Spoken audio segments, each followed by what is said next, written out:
everyone agrees that pain is a universal human experience. We now know that pain is 100% of the time produced by the brain.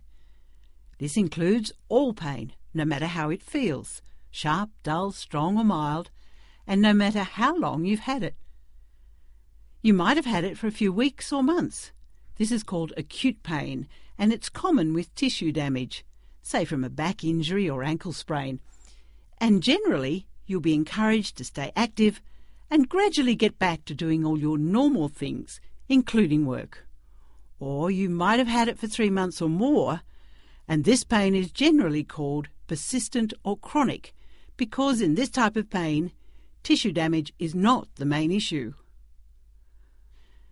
What's less clear, though, is when you're told you have chronic pain, is knowing what's best to do about it.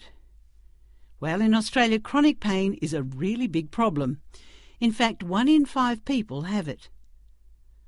Having a brain that keeps on producing pain, even after the body tissues are restored and out of danger, is no fun.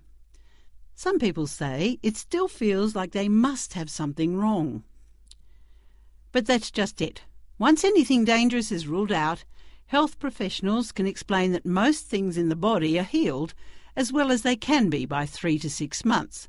So ongoing pain being produced by the brain is less about structural changes in the body and more about the sensitivity of the nervous system. In other words, it's more complex. So to try and figure out what's going on, you need to retrain the brain and nervous system. To do this, it's helpful to look at all the things that affect the nervous system and may be contributing to your individual pain experience. What can help is to look at persistent pain from a broad perspective, and by using a structured approach and a plan, it's less likely that anything important will be missed. Let's start with the medical side.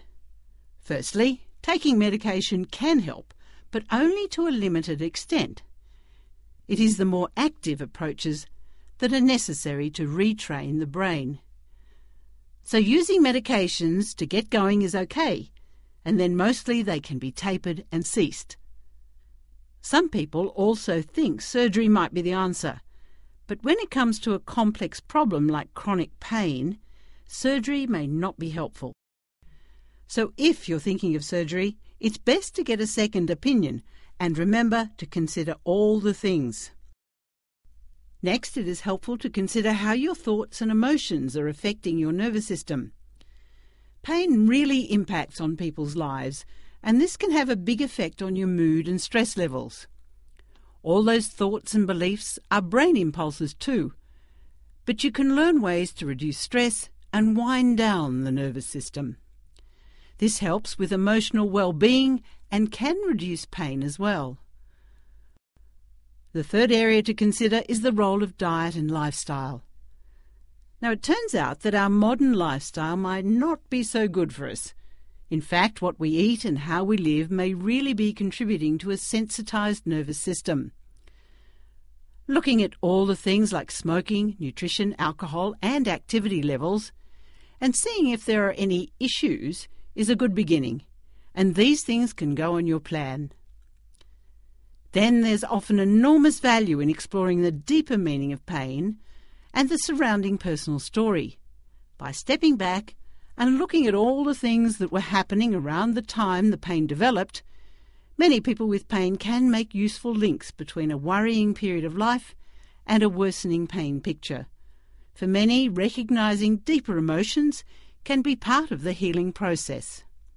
Last, but by no means least, is physical activity and function.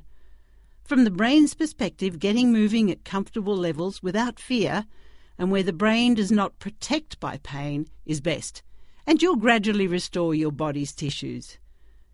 So, to sum up pain, it comes from the brain and it can be retrained, and when looked at from a whole person or broad perspective, gives you a lot of opportunities to begin. So, get a helping hand if you need it, set a goal, and begin.